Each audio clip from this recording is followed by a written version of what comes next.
Diz assim a palavra do Senhor, João 17, do 20 ao 23. E não rogo somente por estes, mas também por aqueles que pela tua palavra hão de crer em mim, para que todos sejam um, como tu, ó Pai, o és em mim e eu em ti, que também eles sejam um em nós, para que o mundo creia que tu me enviaste. E eu deles a glória que a mim me deste, para que sejam um como nós somos um. Eu neles e tu em mim, para que eles sejam perfeitos em unidade, e para que o mundo conheça que tu me enviaste a mim, e que os tens amado a eles, como me tens amado a mim.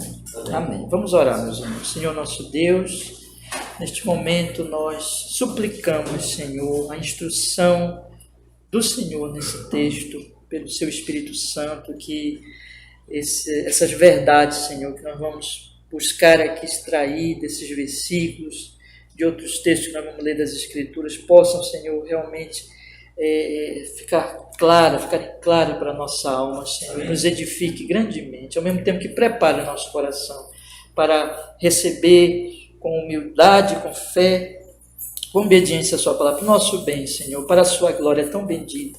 Nós pedimos com perdão em Cristo de qualquer pecado em nós agora, em Cristo Jesus, assim oramos. Amém e amém. Pode sentar, meus irmãos. Pode sentar.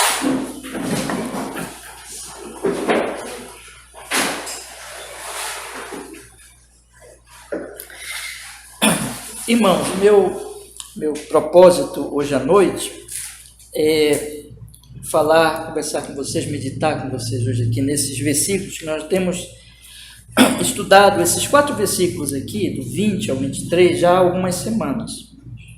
E o meu propósito hoje é meditar com vocês sobre o efeito que a unidade cristã, que é o que o Senhor pede aqui, ela opera, falar sobre este efeito que ela opera nos de fora da igreja. Porque é isso aqui que o Senhor trata também, né? Entre outras coisas aqui que nós já tivemos a oportunidade de estudar nessas últimas semanas.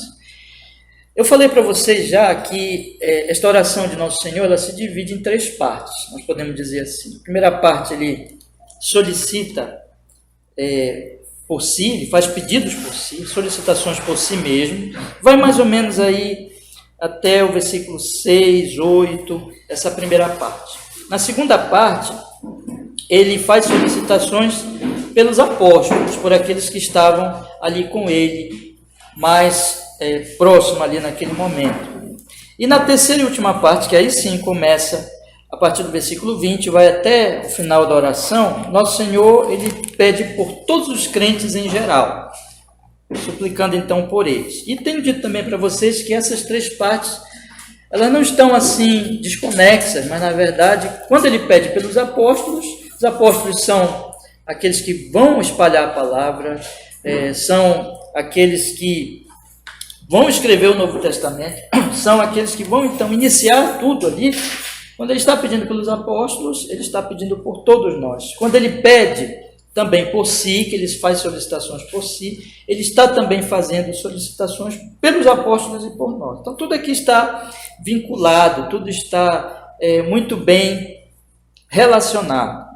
E nessa terceira parte, meus irmãos, é muito interessante nós observarmos que ele diz: não rogo somente por estes, mas também, começa com o versículo 20, não rogo somente por estes, mas também por aqueles que pela tua palavra hão de crer em mim. E a primeira coisa que ele pede é a unidade, né? Então, a unidade cristã. Primeira coisa. Depois ele vai pedir outras bênçãos, ele vai pedir a glória. Se Deus quiser, nós vamos tratar disso mais adiante. Mas aqui, quando ele pede pelos cristãos em geral, ele pede pela unidade desse corpo que é a igreja de Cristo Jesus. E eu disse para vocês que aqui nós temos, então, a primeira verdade, que ele ora por todos os crentes em geral. Isso aqui está incluído naquela grande expressão que ele já tinha usado várias vezes, quando ele diz assim: por todos os que me deste, né? Ele não ora pelo mundo, em geral, mas ele ora por todos os que o Pai deu a ele. Então, todos os eleitos na eternidade o Pai deu a ele, e ele veio aqui para resgatar, para salvar. Ele está orando aqui continuamente por eles, inclui todos os crentes, todos aqueles que iriam crer, e não somente os apóstolos. Mas agora, meus irmãos, quando ele então coloca todo esse grande grupo de cristãos, todos que vão crer, e ele pede esta unidade, ele mostra qual é a natureza desta unidade. E eu disse para vocês aqui que há pelo menos 4 verdades aqui que nós devemos guardar, que mostram realmente o que é essa unidade. Em primeiro lugar, esta unidade é uma unidade que depende de Deus. Não é uma unidade produzida pelos homens, mas é uma unidade que vem de Deus Pai, por meio de Cristo, e é obra, no final, então, do Espírito Santo. E é por isso que o Senhor Jesus Cristo, ele roga, ele pede para que eles sejam um. Não é alguma coisa que nós vamos tentar produzir e fazer pela nossa capacidade humana, mas é algo real, é algo que Jesus alcançou por nós na cruz do Calvário, é algo que ele solicita aqui nesta oração. É uma obra de Deus, é uma obra da graça de Deus. Essa unidade é um milagre, na verdade, porque os homens não são unidos. Os homens, desde o pecado, eles são desunidos, eles estão combatendo uns aos outros. A segunda verdade, meus irmãos, é que esta unidade é tanto comparada como é baseada na unidade que existe na Trindade Santíssima. Então Jesus a compara, e eu disse aqui que essa comparação nós podemos dizer que é entre o amor e o propósito que existe único na Trindade Santíssima. Então ele faz essa comparação aqui, assim como dentro das 3 pessoas da Trindade existe amor, né, entre essas pessoas, e um propósito único, especialmente manifestado ali na nossa salvação. Então assim também os eleitos iriam se amar e estariam unidos nesse propósito em amor, mas também se baseia na Trindade. Por quê, meus irmãos? Porque nós só podemos estar unidos porque nós estamos unidos em Cristo, nós estamos no Pai e no Filho, e o Senhor Jesus já tinha dito isso aqui, que nós estamos no Pai e nós estamos no Pai por meio do Filho. Então essa unidade também se baseia na Trindade, nós estamos unidos exatamente no Pai e no Filho. A terceira verdade aqui sobre esta unidade cristã que nós já estudamos, meus irmãos, é que esta unidade, ela é uma unidade na glória. É uma unidade que o Senhor Jesus diz no versículo 22, e eu dei-lhes a glória que a mim me deste, para que sejam um como nós somos um. É uma unidade na glória, tanto no sentido da glória do Pai que ele revelou a nós. Lá no início do Evangelho diz que ninguém viu a Deus, mas nós conhecemos a Deus pelo unigênito Filho de Deus. Nós conhecemos a glória de Deus em Cristo Jesus. Nós somos unidos nessa verdade que Cristo trouxe, ele como verbo dessa glória do Pai Celestial. Além disso, nós estamos também aqui vendo que Jesus, mais adiante, ele vai orar pela glória vindoura, para que os eleitos vejam sua glória. Então é glória tanto no sentido da revelação de Deus, da glória de Deus revelada no Filho, como também nessa bendita esperança. Então nós estamos unidos também nessa verdade que o Senhor Jesus Cristo trouxe, e unidos na esperança da glória vindoura, unidos na verdade em torno do Evangelho de Jesus, e é exatamente por nós estarmos em Cristo que nós temos esperança da glória vindoura. Então essa glória também nos une, e isso também traz glória sobre o povo de Deus. O povo de Deus, ele vai viver com Jesus, vai reinar com Cristo muito em breve. E a quarta verdade, meus irmãos, sobre esta unidade cristã, é que ela é uma unidade em amor. O Senhor Jesus Cristo lhe diz no versículo 23, e eu neles e tu em mim, para que eles sejam perfeitos em unidade, e para que o mundo conheça que tu me enviaste a mim, e que os tens amado a eles como me tens amado a mim. É uma unidade em amor, uma unidade no amor de Deus. E esse amor, procurei também mostrar nas últimas semanas, que é um amor prático, é um amor servil, é um amor que se manifesta, é um amor que vem de Deus, é o amor verdadeiro que é o amor de Deus, e que chega a nós em Jesus Cristo, e nós passamos também a amar nossos irmãos. Então, é uma unidade que é obra da graça, em primeiro lugar, é uma unidade, em segundo lugar, que é baseada e comparada com a unidade na Trindade, é uma unidade, em terceiro lugar, na glória de Deus, ou seja, uma unidade na verdade, que vem de Deus em Cristo Jesus. E em quarto lugar, é uma unidade em amor. Quando nós pegamos essas 4 verdades, nós passamos a compreender, irmãos, um pouco, né? Há muito que se dizer aqui, na verdade nós estamos só na superfície, mas nós passamos já a começar a compreender essa unidade cristã.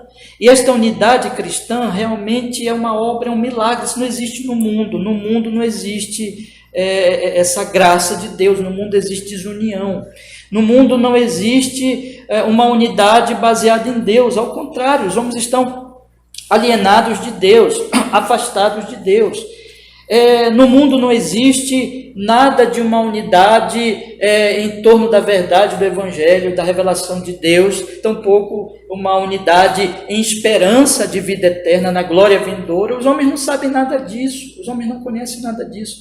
No mundo não existe essa unidade em verdadeiro amor. O mundo fala muito de amor, mas o mundo não sabe nada do que é realmente o amor, porque Deus é amor, e o verdadeiro amor, então, como até ouvi um pastor dizer um dia desses, citar uma frase de alguém que eu não lembro agora, mais ou menos assim: tudo que o mundo conhece de amor, na verdade é uma idolatria, a idolatria do amor, né? Quando se diz, fala muito em amor no mundo, na verdade o mundo está idolatrando um amor que eles dizem que é amor, mas não sabem nada do Deus que é amor.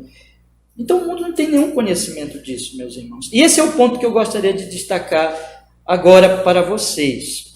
É que nós, por exemplo, nós estamos aqui reunidos nesta noite, aqui, nosso culto, reunidos com nossos irmãos, na nossa igreja, mas nós não somos os únicos cristãos na face desse planeta, evidentemente. Nós temos muitos outros grupos de cristãos, igrejas locais que estão reunidos em Belém, no estado do Pará, pelo Brasil, dependendo aí dos horários dos cultos, pelo mundo inteiro, pelas nações.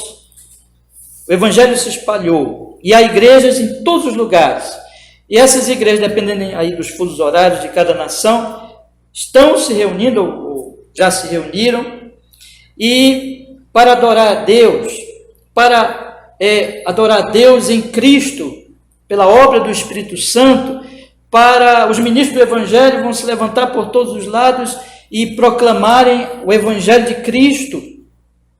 As igrejas, elas estão unidas, ainda que em cada local, mas nesse dia do Senhor, as igrejas estão unidas nesse mesmo culto, nessa mesma adoração, no mesmo Senhor, não importando também denominação, ou nações, ou nacionalidade, ou raça, o que for, ou posição social, nada disso. Todos estão unidos em torno dessas verdades aqui, unidos por obra da graça de Deus, unidos com amor e propósito, comparado com amor e propósito que há na Trindade, baseado nesta unidade que há na Trindade, unidos em torno da verdade do Evangelho, com a mesma esperança, falando do mesmo reino vindouro, unidos em amor. Esses irmãos estão unidos. O apóstolo Paulo, ele fala da instituição da ceia do Senhor na carta de 1 Coríntios, e eu gostaria até de falar também um pouco disso, não é? Nós partimos o pão, mas nós comemos do mesmo pão, nós estamos unidos neste pão que é Cristo, o pão da vida. O culto, ele tem esse símbolo também dessa unidade, que todos estão na mesma fé, na mesma verdade, cultuando o mesmo Deus. A igreja, meus irmãos, ela é coluna e baluarte dessa verdade. Ela está nesse mundo para anunciar esse evangelho. É o único povo que está falando desse evangelho e que está expressando e proclamando e vivendo esta unidade que eu estou falando aqui aos irmãos. Mas isso não acaba no dia do Senhor, isso não acaba no culto. Isso vai ser vivenciado pelos irmãos, pelos cristãos, nos outros dias da semana. Eles vão continuar se amando, eles vão continuar unidos uns aos outros, mesmo que cada um tenha funções diferentes, trabalho diferente, famílias diferentes, locais diferentes, enfim, cada um tem na providência os seus chamados, os seus papéis, os seus trabalhos, a sua idade, há muitas diferenças, e eles vão começar a operar e trabalhar e tem as suas atividades a partir desta segunda-feira, a partir de amanhã. E esta unidade, meus irmãos, como é que fica? Ela fica apenas para o culto público? Ela fica apenas para esse momento de unidade em torno do pão, do vinho, da proclamação da palavra de Deus? Não, essa unidade ela vai permanecer. Essa unidade ela vai se manifestar em amor, em proclamação da verdade, em amor servil, servindo uns aos outros. Isso, irmãos, repito, o único povo que está vivendo essa vida em unidade, que está manifestando essa unidade não somente no culto público, mas na vida diária, em todos os seus afazeres, o único povo que está adorando a Deus, o único povo que está vivendo para a glória de Deus, está manifestando essa unidade. Sim, não de maneira perfeita, porque nós não somos perfeitos, a igreja não é perfeita, a igreja está em processo de santificação, mas em realidade estamos mostrando isso. O único povo que está mostrando isso é a igreja. O mundo não sabe nada disso, irmãos. O mundo não conhece isso. O mundo ele não tem isso entre eles. Não existe isso nas famílias dos não cristãos. Não existe isso na vizinhança dos não cristãos. Não existe isso nas relações de trabalho. Não existe isso nas relações acadêmicas, nas universidades, nas escolas. Não existe isso nas relações entre patrões e empregados. Não existe isso na nação, entre aqueles que são ricos e pobres, aqueles que são, enfim, desse tipo de educação, diferente do outro. Não existe isso entre as nações estão todas divididas. Existem guerras pelo mundo. O que há no mundo, irmãos? No mundo existe ódio. Tudo que o mundo sabe, tudo que o mundo vivencia é um egoísmo extremo, é idolatria e é o ódio uns contra os outros. Que a graça comum contém isso aí. Que, por exemplo, é por isso que há necessidade também dos governos, das leis, para que as pessoas não cometam crimes cada vez piores. Mas o mundo não sabe nada disso. O Senhor Jesus Cristo aqui, ele tem dito: deixo-vos a paz. Vocês lembram o que ele disse aqui? Vamos ler aqui no versículo 33, eu quero só destacar a questão da paz, mas para chamar a atenção disso. No versículo 33 do capítulo 16, ele diz assim: tenho-vos dito isso para que em mim tenhas paz. No mundo tereis aflições, mas tende bom ânimo, eu venci o mundo. Em Cristo, a paz. No mundo, aflições. Mas, voltando um pouquinho à sua Bíblia, por favor, volte lá para o capítulo 14 agora, irmãos. Quero chamar a atenção mais uma vez para esse outro versículo, que o Senhor Jesus Cristo, ele diz aqui no versículo 27 do capítulo 14, ele diz assim: deixo-vos a paz, a minha paz vos dou. Olha o que ele diz agora: não vou-la dou como o mundo a dá. Não se turbe o vosso coração, nem se atemorize. O mundo não tem paz. E tudo que o mundo promete de paz não é verdadeira. É Jesus que tem paz. Ele já tinha dito: o meu amor, ele já disse nesse discurso que nós estudamos aqui: o meu amor, a minha paz, o meu gozo. A paz é de Cristo. O amor é de Cristo. O gozo, a alegria é de Cristo. O mundo não sabe nada disso. O mundo não tem ideia do que é isso. Tudo que o mundo tem, irmãos, na verdade, podemos chamar de amor, podemos chamar de alegria, podemos chamar de paz, é falso. O mundo, tudo que há no mundo, na verdade, é ódio, porque, vou mais uma vez citar aqui um versículo que eu já citei várias vezes aqui, chamei a atenção dos irmãos para esse contraste impressionante, do versículo 17 e 18 do capítulo 15. É um contraste aqui muito importante. Quando o Senhor Jesus Cristo diz, capítulo 15, versículo 17, isto vos mando, capítulo 15, verso 17, isto vos mando que vos ameis uns aos outros. Aí no versículo 18 ele diz, se o mundo vos odeia, sabei que primeiro do que a vós me odiou a mim. Se vós fosseis do mundo, o mundo amaria o que era seu. Mas porque não sois do mundo, antes vos escolhi do mundo, por isso é que o mundo vos odeia. Jesus está dizendo, entre vocês terá amor. mas no mundo há ódio contra vocês. E o mundo ama os seus, mas evidentemente esse amor é um amor no pecado. É um amor, eles amam uns aos outros, entre aspas, mas no sentido em que eles estão se satisfazendo os seus egoísmos, os seus pecados uns nos outros. O amor que Jesus fala aqui não existe no mundo. No mundo, na verdade, no final dos contos, existe ódio. Ódio contra Deus, ódio contra os outros semelhantes a ele. Eu quero destacar isso, meus irmãos. No amor não existe alegria, no amor não existe paz, no mundo, perdão. No mundo não existe alegria, no mundo não existe paz, no mundo não existe amor. No mundo há ódio, no mundo há aflição, no mundo há tristeza, há dor. A alegria do mundo é falsa. Ele já tinha falado, você lembra disso? O mundo se alegrou quando ele morreu, mas a alegria, os discípulos ficaram tristes, mas os discípulos se alegrariam quando eu visse ele de novo. A alegria dos discípulos, ela é eterna, ninguém vai tirar deles, mas a alegria do mundo é assim, a alegria na loucura, no pecado, na morte de Jesus. O mundo, irmão, só tem falsidade, o mundo só tem ilusão, o mundo não tem nada. As pessoas que estão no mundo, elas estão perdidas.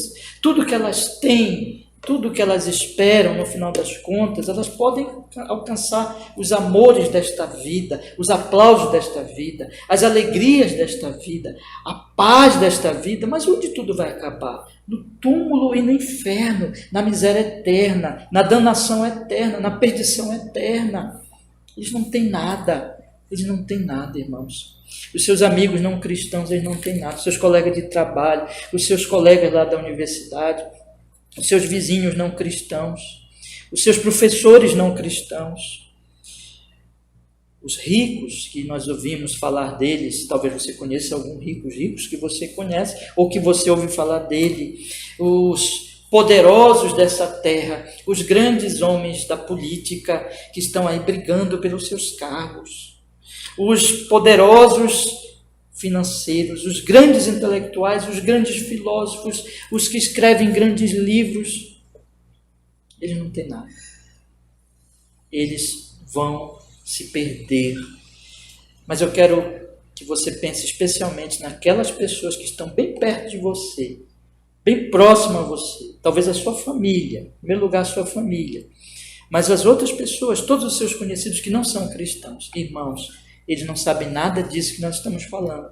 Eles não conhecem nada disso. Eles não sabem nada sobre a unidade cristã, sobre o amor cristão, sobre a glória vindoura e sobre a glória de Deus. Eles não têm nenhuma esperança. Eles não têm nenhum gozo, nenhuma alegria. Eles não sabem nada disso.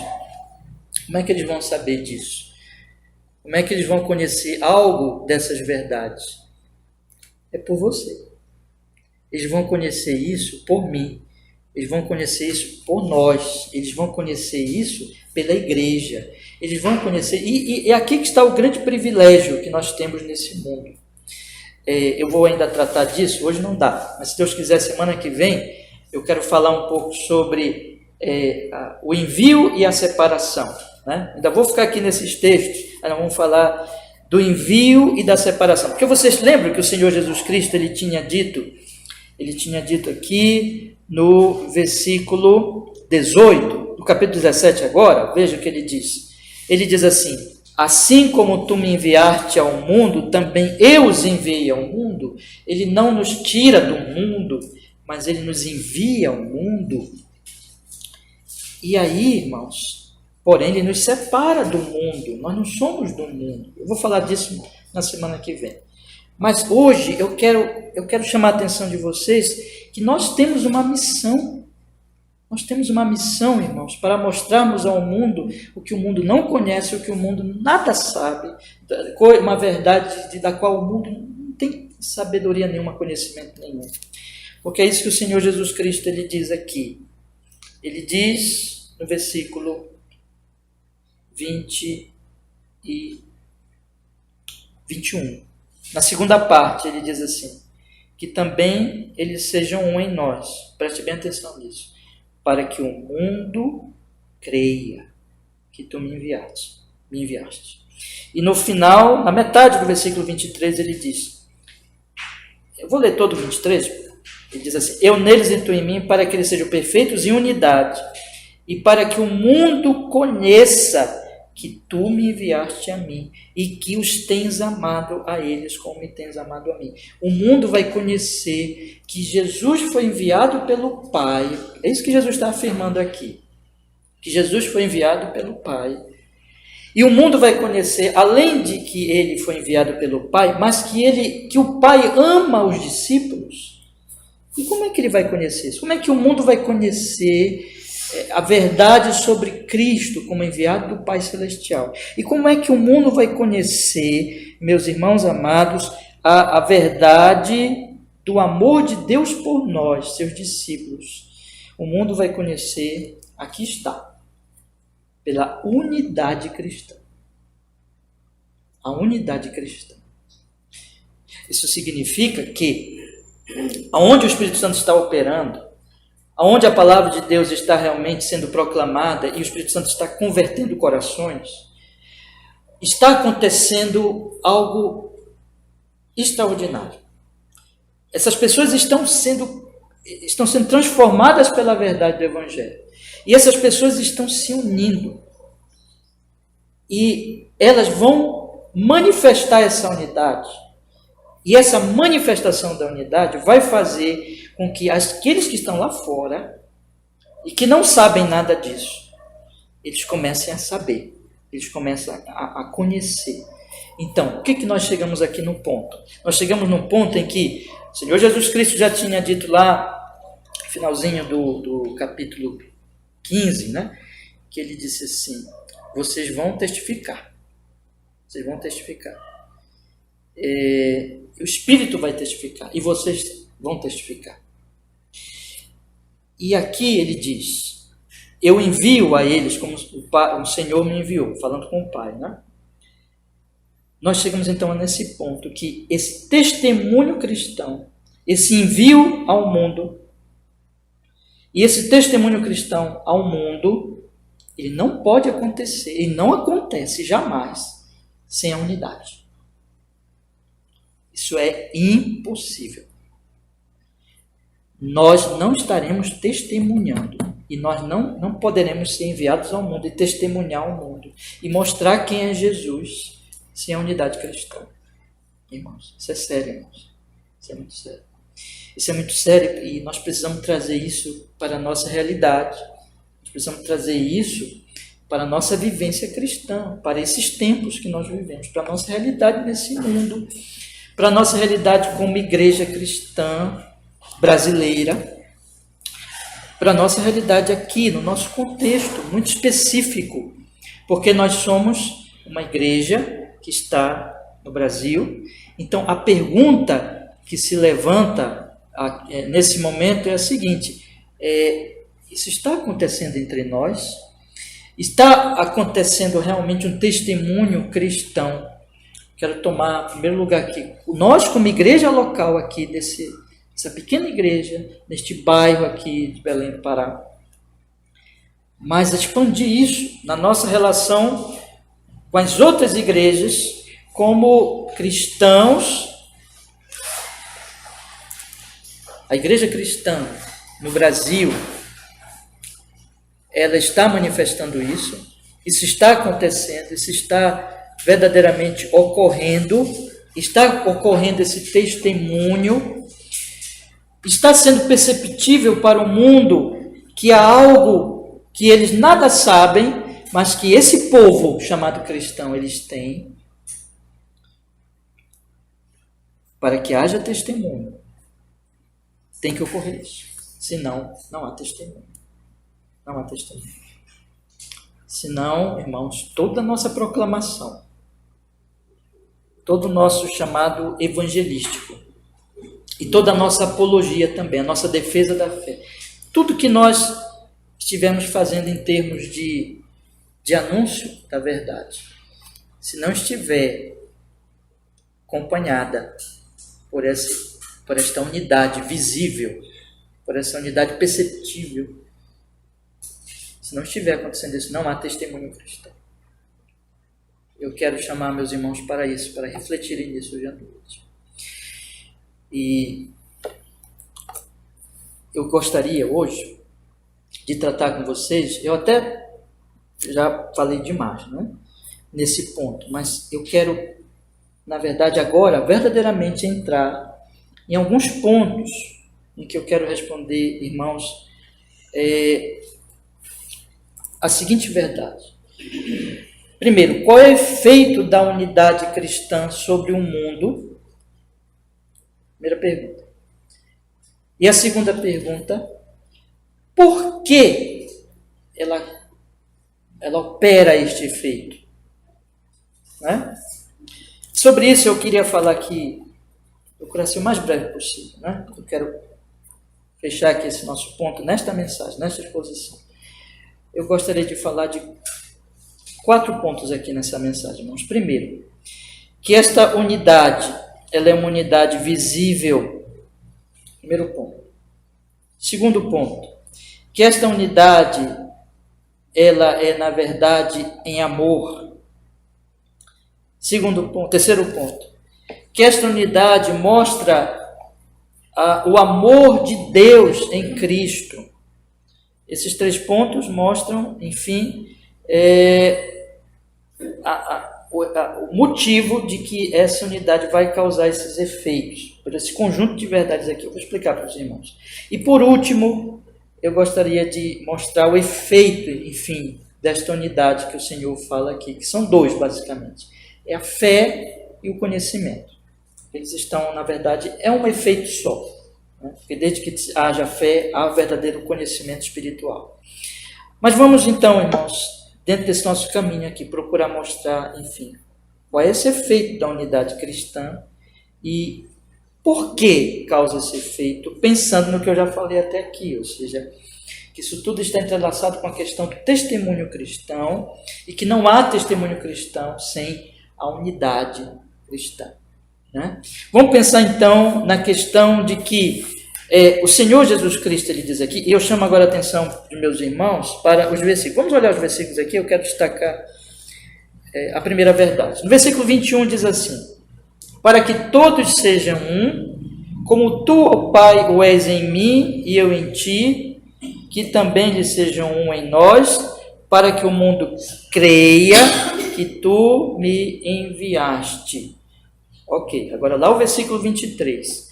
Eu neles e tu em mim, para que eles sejam perfeitos em unidade e para que o mundo conheça que tu me enviaste a mim e que os tens amado a eles como me tens amado a mim.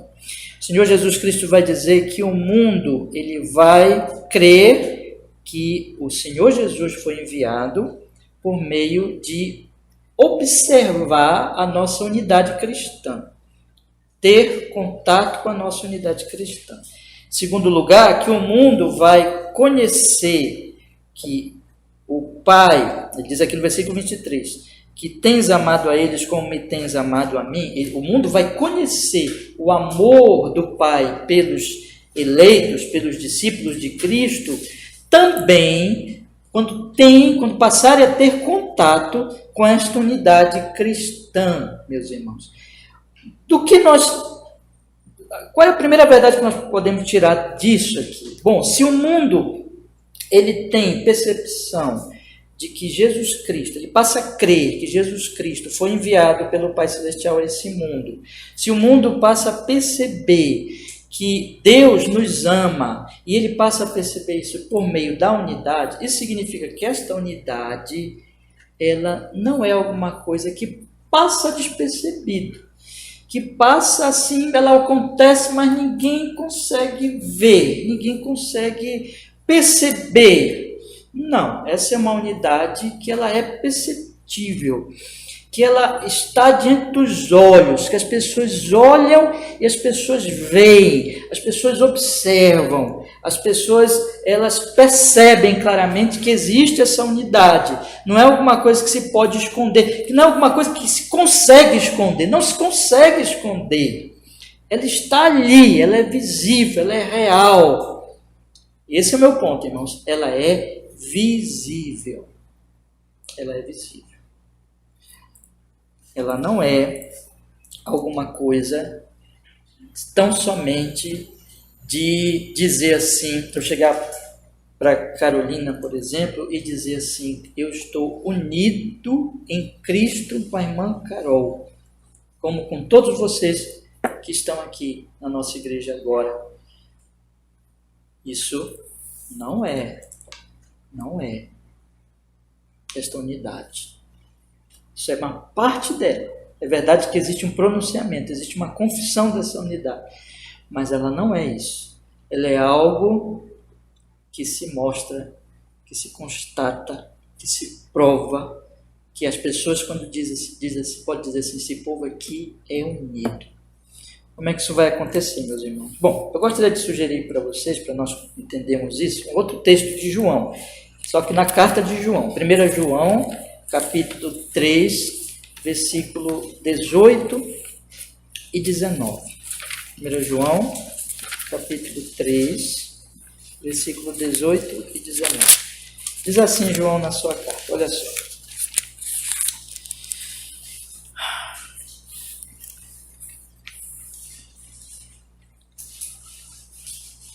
Meus filhinhos, não amemos de palavra nem de língua, mas em obra e em verdade. Como é que nós temos que amar? Não é só de palavra, mas é em obra e em verdade. Aí no versículo 19 ele diz assim, e nisto conheceremos que somos da verdade e diante dele estaremos seguros em nossos corações. Esse amor que não é só um amor de palavras e de língua, mas é um amor de fato, é um amor de obras, é um amor que se percebe ele na prática, é um amor que vai trazer um conhecimento, inclusive, para aquele que ama. Que ele vai conhecer que ele é da verdade. É como um fruto que manifesta a árvore. Né? Quando você olha para uma açaizeira, você sabe que é açaizeiro. Né? Mas sabe o que ele tinha falado no versículo 17? Bora olhar o versículo 17? Aliás, vamos ler o versículo 16 e 17. No 16 ele diz assim, conhecemos o amor nisto, que ele deu a sua vida por nós. Como é que nós conhecemos o amor? Que Jesus deu a sua vida por nós. Como é que eu digo assim? Eu sei que Jesus me ama, porque ele morreu por mim. Entendeu? O amor de Jesus, ele é visível, perceptível, constatável. Jesus veio a este mundo, morreu por mim. E ele diz aqui, que ele nos deu a vida. E agora, nós devemos dar a vida pelos nossos irmãos. E aí ele dá um exemplo prático, irmão, no versículo 17. Então, veja, no versículo 16 ele diz, nós conhecemos o amor de Deus porque Jesus deu a vida por nós. E agora nós devemos amar os irmãos dessa mesma maneira, ou seja, de forma visível, de forma constatável, de forma prática, em obras. E ele dá exemplo claríssimo no verso 17, que ele diz assim, quem, pois, tiver bens do mundo e vendo seu irmão em necessidade, lhe cerrar as suas entranhas, como reside nele o amor de Deus? Então eu vejo meu irmão em necessidade, eu cerro as minhas entranhas. Como eu posso dizer que eu amo? Aí ele diz no versículo 18, meus filhinhos, não amemos de palavra nem de língua, mas em obra e em verdade. E nisto vamos conhecer que somos da verdade. Irmãos, eu não vou ler aqui agora, mas vocês já lemos aqui em outras oportunidades. João 13. Jesus chega na última reunião, todos estão lá. Nenhum quer lavar os pés do outro. Mas Jesus se coloca como servo e lava os pés de todos. E diz, agora façam o mesmo. O amor é um amor servil. Deixa eu falar uma coisa para vocês. Quando Jesus ele é amado, ele é amado porque nós sabemos que ele nos amou. E ele nos amou na cruz. Nós vamos amar nossos irmãos. E nós vamos amar nossos irmãos de forma prática, irmãos. De forma em que nós vamos servir nossos irmãos. Isso vai ficar claro. Não é porque nós queiramos aparecer, não é exibicionismo, não é isso. Deus nos livre disso, não é nada disso. Mas é porque não se pode esconder o fruto. Não se pode deixar de manifestar a obra de Deus, a obra do Espírito Santo. A manifestação, o transbordamento do amor. Então, a unidade cristã é uma unidade que ela se manifesta, a natureza dela é em amor. Nós já falamos isso aqui. Este amor não é só de palavras. Este amor não é uma coisa, sabe, um pensamento, uma abstração. Esse amor é um amor vivo. Esse amor, ele é alguma coisa que se manifesta na vida diária, no serviço uns aos outros. Esse amor, ele se manifesta inclusive, e aqui eu quero chamar a atenção de meus irmãos, no culto. Nós estamos aqui fazendo o quê, meus irmãos? Nós estamos aqui orando ao mesmo Deus, buscando o mesmo Deus, ouvindo a palavra do mesmo Deus. E nós estamos aqui também para edificar uns aos outros, para servir uns aos outros no dia do Senhor, que é um dia especial para isso, quando nós nos reunimos com a igreja, como povo de Deus, para fortalecer uns aos outros, para edificar uns aos outros. Mas aquilo que eu falei na introdução, mas isso não conclui, não encerra aqui. Amanhã isso vai continuar. Qual é, então, a manifestação assim mais básica desse serviço que nós fazemos uns pelos outros? A oração. A lembrança por nossos irmãos. Quando eles põem os pedidos de oração. Tudo isso, irmãos, será uma manifestação prática de nossa unidade, de nosso amor. E é isso que vai aparecer. Agora, voltando para João 17, nós vamos perceber aqui, irmãos, que esta unidade visível, ela é uma unidade também na verdade. Na verdade. Porque vocês lembram que o Senhor Jesus já tinha dito no versículo 22, do capítulo 17 agora, já voltei para João. Eu dei-lhes a glória que a mim me deste, para que eles sejam um como nós somos um. Nós somos participantes dessa glória. Nós recebemos o conhecimento da glória do Pai, do Filho. Nós temos a esperança da glória vindoura, como ele vai orar mais adiante, que ele quer que os que o Pai deu a ele vejam a sua glória, está lá no versículo 24. Nós participamos então dessa mesma verdade e dessa mesma esperança, nós estamos fundamentados nela, mas é uma glória que está unida ao amor, porque no versículo 23, na última parte, ele diz que tens amado a eles como me tens amado a mim. Na medida que eu conheço a glória de Deus, eu conheço o amor de Deus por mim, em Cristo. Então, meus irmãos, é uma verdade em amor, é uma glória, será que eu posso expressar assim? É uma glória amorosa, ou é um amor glorioso. Essas coisas, elas estão conectadas, elas fazem parte da mesma verdade, de forma que Deus amou o mundo, que deu o seu Filho unigênito. João já tinha dito lá, como é que eu conheço o amor? Porque o Filho veio aqui.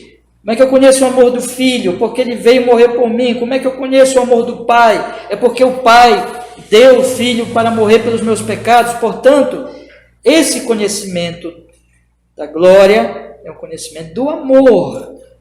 E é um conhecimento que me faz amar a Deus e que me faz amar os meus irmãos.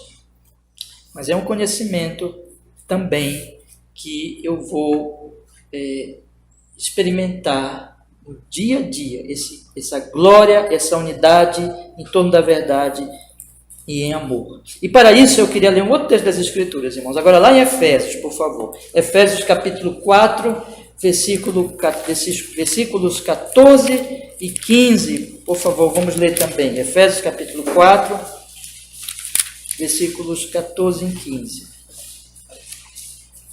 Interessante que me permitam ler ainda um outro versículo, no mesmo capítulo 4, no versículo 3 do capítulo 4, o apóstolo Paulo, ele fala assim: procurando guardar a unidade do Espírito pelo vínculo da paz, porque há um só corpo e um só Espírito. O assunto de Paulo também aqui é a unidade, não é? E mais adiante ele vai falando que ele deu dons à igreja. No versículo 11 ele diz que ele deu apóstolos, ele deu profetas, ele deu evangelistas, ele deu pastores e doutores. Para quê, irmãos? Para o aperfeiçoamento dos santos. Olha o que diz no verso 12. Para a obra do ministério, para a edificação do corpo de Cristo. Então, a igreja ela é formada em torno da verdade. E Deus vai edificando a igreja através dos seus ministros. Primeiro os apóstolos, mas os apóstolos morreram. Os profetas, mas os profetas também daquela época já morreram. Os evangelistas, pastores, doutores, não vou falar dos evangelistas agora, mas eu quero dizer que os pastores e doutores, eles permanecem e eles estão, então, edificando a igreja em torno da verdade, para o aperfeiçoamento dela, para a obra do ministério, para a edificação do corpo. Quantos corpos tem? São muitos, não é só um corpo, uma igreja. Então, essa igreja, ela está sendo edificada nesta verdade que vem pelos ministros, pelos pregadores. E aí Paulo diz assim, no versículo 13, até que todos cheguemos à unidade da fé, ao conhecimento do Filho de Deus, ao homem perfeito, à medida da estatura completa de Cristo. E aí sim, irmãos, o versículo 14, para que não sejamos mais meninos inconstantes, levados em roda por todo o vento de doutrina, pelo engano dos homens, que com astúcia enganam fraudulosamente. O que pode atrapalhar a igreja? O que pode, vamos dizer assim, atrapalhar esse trabalho? E é um perigo, mas o aperfeiçoamento dos santos, a edificação da igreja, o trabalho dos ministros do Evangelho evita isso, impede isso. O vento de doutrina, a mentira, o engano, a fraude, os falsos profetas, as falsas profecias, as falsas pregações. Mas a administração do Evangelho vai impedindo isso, vai formando um povo unido em torno da verdade. Mas é uma verdade que ela é meramente proclamada secamente,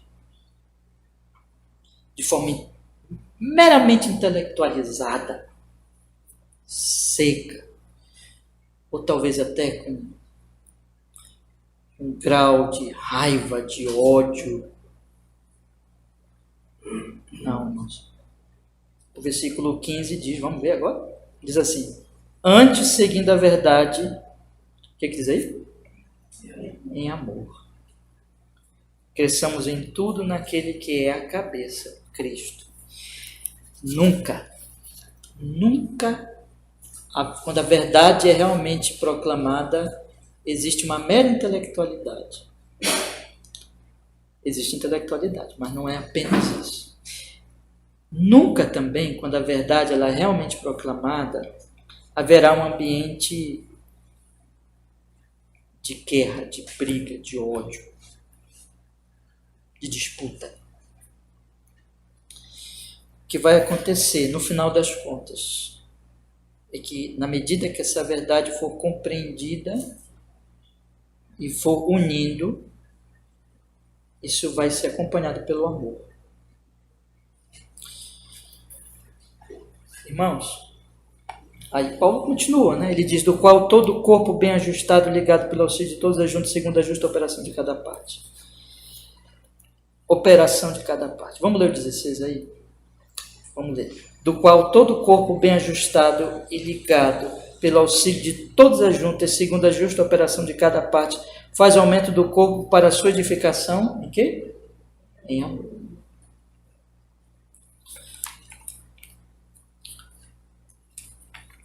Então, a doutrina, a intelectualidade sem amor não é obra do Espírito Santo.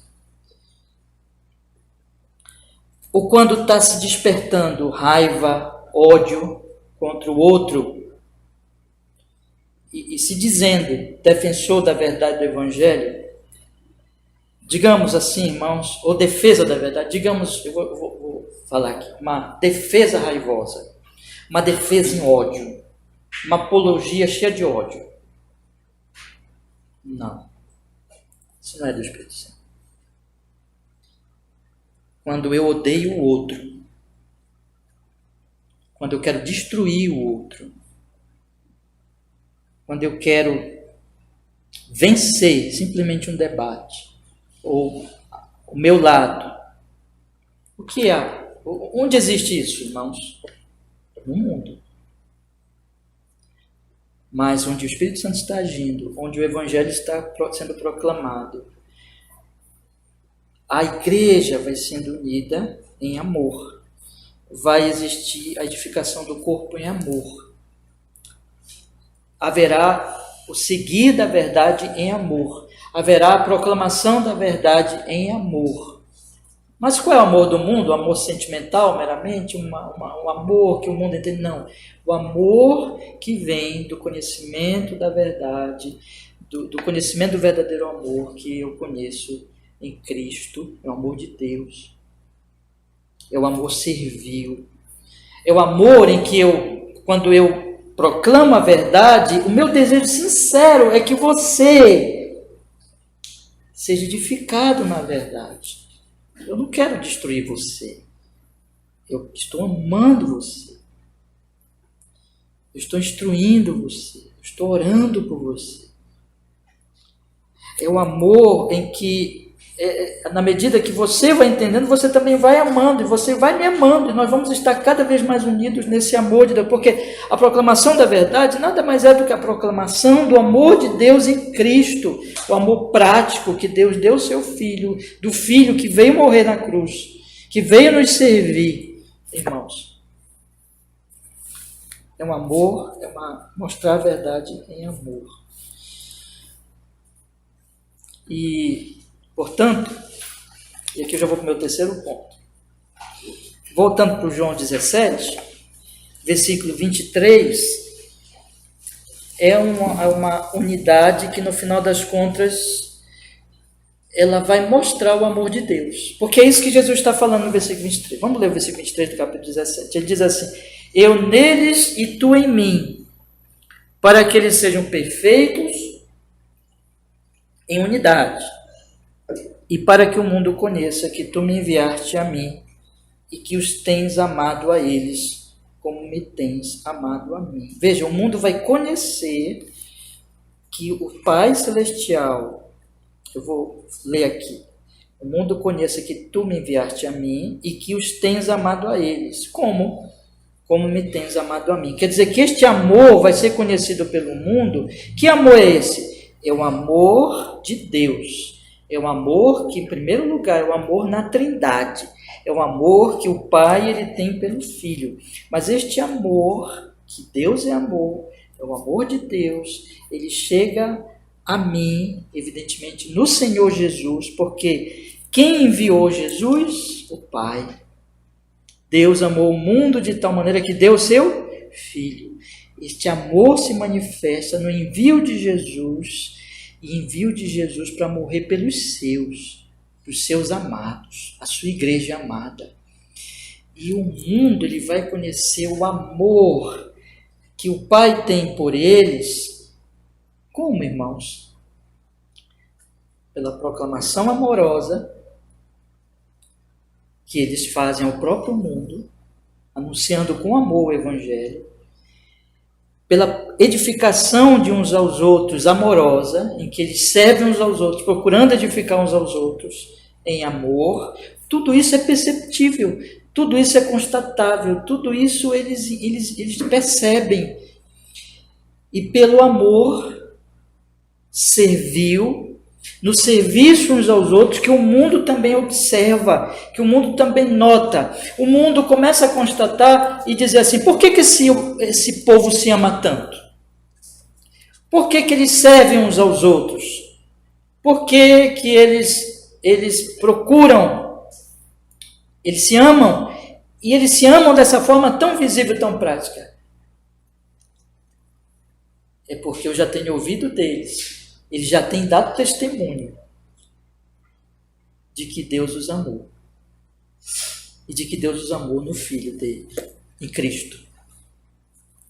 E o mundo começa a olhar isso, as pessoas do mundo começam a observar, e o Espírito Santo começa a atuar, e eles começam então a perceber que Deus ama a eles.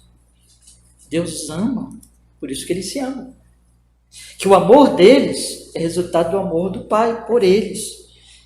O amor visível, a unidade visível, que se manifesta no amor servil e na proclamação amorosa, vai fazer com que o mundo perceba por que existe tanto amor nessas pessoas. Só tem um motivo.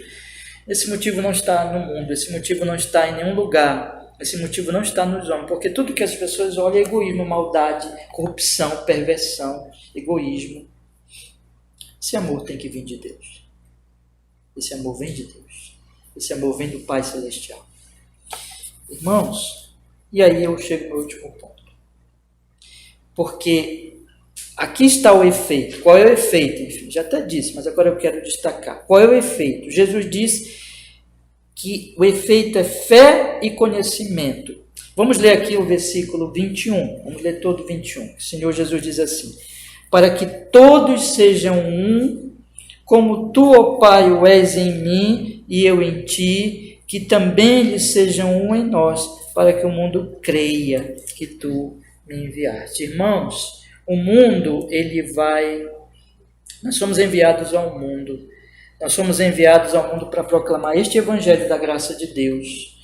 Falar com firmeza, com realidade, sobre o pecado, sobre a ira de Deus, sobre a condenação, o inferno, sobre o juízo divino, sobre o juízo vindouro, e falar da boa notícia de Cristo, o Redentor, o Salvador, que morreu por pecadores como nós.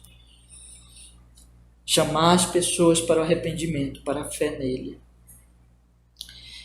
Mas tudo isso falando então e mostrando que Deus nos amou. E mostrando para as pessoas, na prática da nossa vida, na nossa proclamação e edificação amorosa uns aos outros e proclamação a eles amorosa, mostrando na prática da nossa vida a realidade disso, o Espírito Santo então vai operando no coração dos homens. E eles vão crendo na veracidade, na verdade, de que de fato Jesus foi enviado pelo Pai. E outra coisa que vai acontecendo com eles, no versículo 23, isso está na verdade unido aqui a essa fé, diz assim: eu neles e tu em mim, para que eles sejam perfeitos em unidade, e para que o mundo conheça que tu me enviaste a mim, e que os tens amado a eles como me tens amado a mim. Eles vão conhecer essa verdade, conhecer ou crer, no final é o mesmo efeito. E esse conhecimento, essa fé, evidentemente, significa conhecimento do amor de Deus, conhecimento do amor do Pai por eles. O mesmo amor que há só em Deus, que há na Trindade. Tudo isso, o mundo vai chegar a essa fé e a esse conhecimento pela unidade, irmãos, que é uma unidade visível, que é uma unidade do amor servil, que é uma unidade da proclamação amorosa, é uma unidade da edificação amorosa, é uma unidade, enfim, que se manifesta e o mundo vai ver isso. E é assim que o testemunho cristão verdadeiramente acontece. Por outro lado, nós podemos dizer que quando se tem uma igreja, ou um ministério, ou uma pregação, ou uma proclamação, ou um anúncio que vem carregado, não do amor de Deus, mas do mesmo ódio, mesmo egoísmo, da mesma maldade, do mesmo desejo de destruir, que já existe lá fora no mundo, que as pessoas já estão acostumadas com isso, que as pessoas veem isso o tempo todo. As pessoas vão olhar, e pode-se até falar de Jesus, pode-se até ter ortodoxia, pode-se até, em termos doutrinários, estar falando verdades. Mas quando isso é feito com ódio, e quando na vivência dos cristãos eles estão se devorando uns aos outros, eles estão não se servindo, não se amando, mas se devorando. Quando eles estão disputando e raivosamente disputando uns com os outros, quando eles estão tentando proclamar os de fora, mas no espírito raivoso e cheio de ódio e querendo mais destruir os outros do que realmente que eles creiam, o mundo vai dizer assim e vai olhar: o que há de diferente em vocês? Nada. Não vemos nada. Sabe, irmão, Jesus já tinha falado. Vamos olhar esse aqui. Eu quero ler 2 últimos textos para a gente concluir já ir para as aplicações. Mas Jesus tinha falado lá no capítulo 13, no versículo 34 e 35, ele tinha dito assim, olha, vamos ver. Capítulo 13, 34 e 35, ele disse assim: um novo mandamento vos dou, que vos ameis uns aos outros, como eu vos amei a vós, que também vós uns aos outros vos ameis. Olha o que ele diz agora no versículo 35. Nisto todos conhecerão que sois meus discípulos, se vos amardes uns aos outros. Irmãos, não existe testemunho cristão. Se vocês saírem daqui com essa verdade hoje, eu já vou ficar muito feliz. Não existe testemunho cristão sem testemunho do amor cristão e da unidade cristã. Os homens, eles vão conhecer que nós somos discípulos de Jesus se nós amarmos uns aos outros. Agora eu vou dar um exemplo prático para vocês. Eu acho que o melhor exemplo é Atos 2, né? Vamos olhar Atos 2. Os últimos versículos, Atos 2. Atos 2 diz assim, a partir do versículo 41.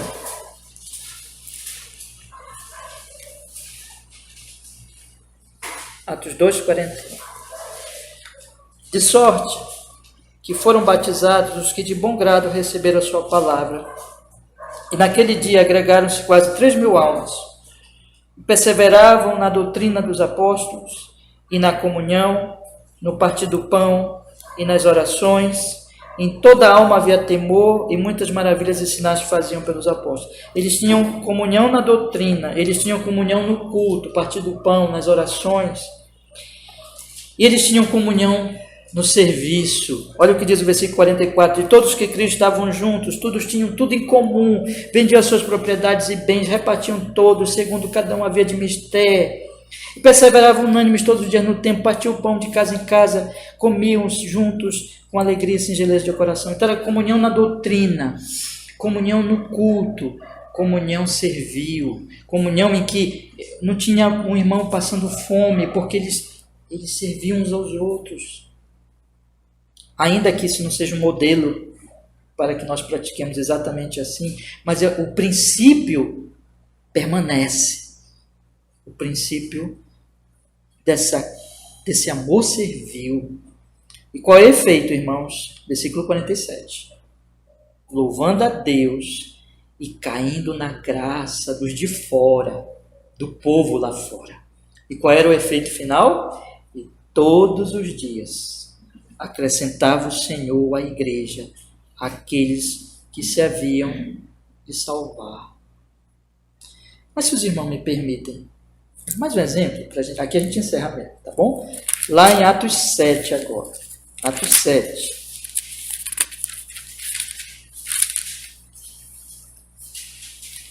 Não, perdão, irmãos, é Atos 6, me perdoe, Atos 6.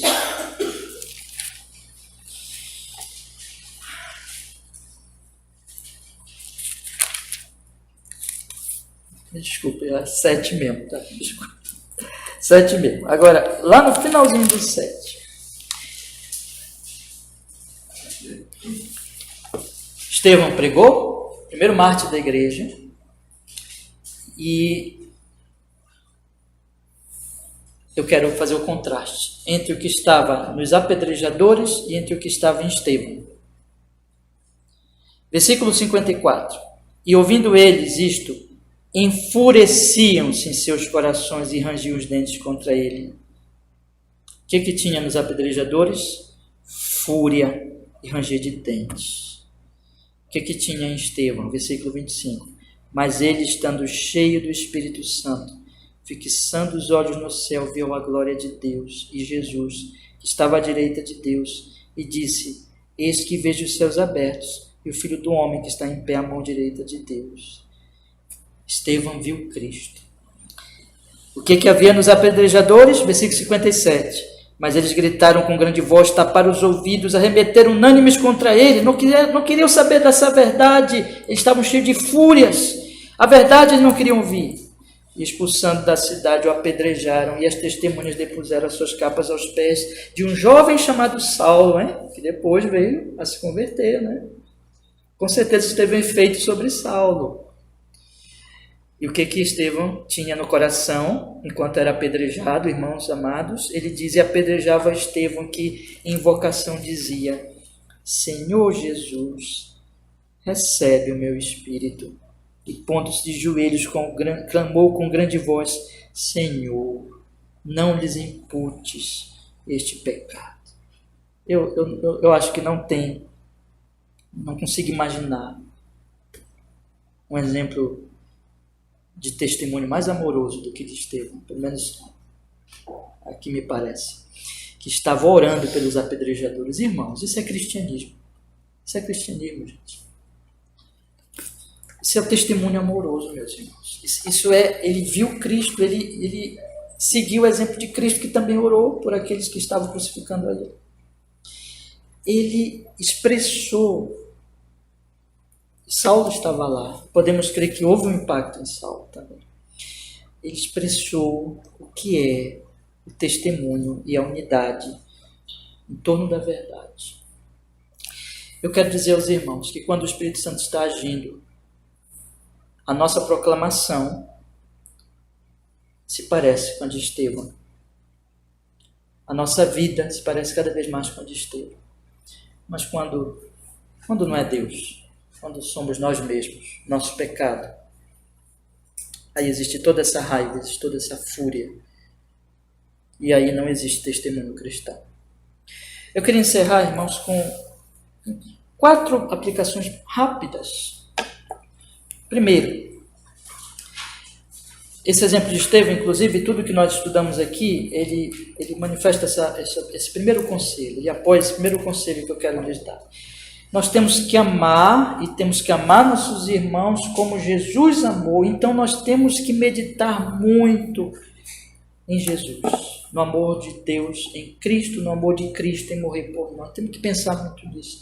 Nós temos que refletir muito nisso, nesse amor daquele que lavou os nossos pés, para que nós possamos ter o exemplo dele, para então lavarmos os pés uns dos outros. Irmãos, nós aprendemos com o amor de Jesus, que nós vamos aprender a vivenciar esta unidade amorosa, essa unidade em torno da verdade. Então vamos fazer isso, para que assim como o amor de Jesus era visível no lava-pés e na morte na cruz, do Pai Celestial era visível em dar o Filho, assim também nossa unidade amorosa seja visível para o mundo, cada vez mais visível, para a glória de Deus. Segundo conselho, falemos de Cristo neste ambiente. Deixa eu falar uma coisa para vocês. Lá no seu local de trabalho, na sua escola, na sua casa, onde você estiver, você quer testemunhar de Cristo? Ouça. Testemunho de Cristo neste ambiente de amor, nesse contexto amoroso. A nossa igreja aqui, irmãos, essa igreja local, vamos orar para que a nossa igreja seja uma igreja cada vez mais cheia de amor, amor servil, amor prático, da prática da edificação doutrinária amorosa, da proclamação às pessoas amorosa, essa unidade em torno da verdade, em torno do amor, para que então nós possamos falar aos outros. Sem isso, nosso testemunho não tem sentido, irmãos. As pessoas vão dizer: onde está a vida de vocês? Vocês falam de vida, vocês falam de amor, vocês falam de Cristo. Onde está? Vamos proclamar o Evangelho, portanto, nesse ambiente de amor. Isso como comunidade, como igreja, mas também lá no seu trabalho, no seu testemunho. Você tem que mostrar-se como alguém que ama como Jesus amou, para que você possa testemunhar. Terceiro conselho, irmãos, e aqui é uma advertência. Nunca nos contaminemos com o ódio, o egoísmo que há no mundo. Se há uma coisa que eu quero alertar meus irmãos sobre um perigo que eu considero muito real nesses nossos dias, cheio de ódio, de raiva, de assassinatos, de coisas terríveis que a gente está ouvindo falar. Se há um perigo para os cristãos, é acharem que podem testemunhar e podem usar essas armas do mundo e acharem que estão testemunhando. Não estão. Nós nunca poderemos, nunca devemos nos contaminar com esse ambiente do mundo. Irmãos, ódio é do mundo. Disputa cheia de ódio é do mundo. Brigas ideológicas cheias de ódio é do mundo. Disputas de todo esse tipo que nós estamos vendo nas redes sociais hoje, isso não pertence a nós. Essa não é a nossa militância. Essa não é a nossa guerra. Nenhum dos lados é o nosso lado. O nosso lado, meus irmãos, é o lado do Evangelho. Não se deixe contaminar por este ambiente cheio de ódio, porque isso não é o ambiente cristão, isso é mundano, isso é perverso, isso nada tem a ver com o Evangelho, isso não vem de Deus, isso não vem do Santo Espírito. E a igreja cristã hoje, essa é uma oportunidade, hoje, irmão, nesses dias difíceis, não são os mais difíceis, nem únicos em termos de dificuldade, a humanidade sempre foi assim, sempre teve essas situações, mas nós vivemos tempos muito difíceis. Nós temos uma oportunidade hoje de nos levantarmos e mostrarmos o amor de Deus. E mostrarmos a unidade cristã. Deus nos dê graça para que não fracassemos exatamente nisso que o Senhor Jesus Cristo diz, que é aquilo que vai testemunhar, que Ele foi enviado pelo Pai e de que Ele nos ama como ama o Filho. Que nós não mostremos outra coisa nas redes sociais, nos nossos comentários, né? Toda essa disputa imunda que nós estamos vivendo hoje. E último conselho, meus irmãos, oração. Irmãos, só a graça de Deus. Tudo que eu falei aqui para vocês hoje é impossível para nós, gente. É impossível.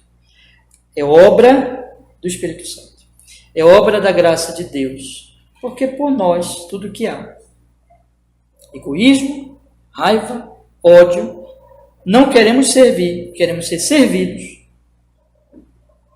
Não queremos a unidade, não batalhamos pela unidade, mas por nós mesmos nós promovemos a desunião e as disputas e as divisões. E a história da igreja está cheia disso. E vamos orar, irmãos, para que Deus nos guarde, para que Deus tenha misericórdia de nós, e aqui na nossa igreja local, e os nossos amados irmãos, né, de todas as igrejas, irmãos amados, todos nós possamos manifestar cada vez mais, para a glória dele, que nós estamos unidos em torno dele, para que, como Jesus disse assim, né, para que seja como ele falou, para que o mundo, olhando para a nossa unidade, possa crer que o Filho foi enviado pelo Pai, e possa conhecer que o Pai nos ama como ama o Filho. Não é maravilhoso isso, meus irmãos? Deus nos abençoe. Amém. Vamos orar? Ó Senhor, muito obrigado, porque nós pudemos, Senhor, hoje à noite, falar destes versículos tão maravilhosos e encerrarmos aqui este aspecto. É uma alegria poder falar disso, meditar junto com os irmãos. Nós queremos dar graças, Senhor, mas queremos pedir que isso não fique só em meras palavras, guarda-nos disso, de mera intelectualidade, mas que isso realmente, pelo Espírito Santo do Senhor, seja aplicado à nossa alma, ao nosso coração, nos fazendo arrependermos aonde temos falhado aqui, aonde temos nos contaminado de alguma maneira, e nos fazendo, Senhor, amar nossos irmãos, servir nossos irmãos e operando através de nós, para que, pela unidade cristã, para que a verdade do Evangelho seja crida e seja conhecida pelas pessoas que estão lá fora, para que elas também estejam aqui conosco, em Cristo, para a sua glória. Nós oramos assim em Jesus. Amém.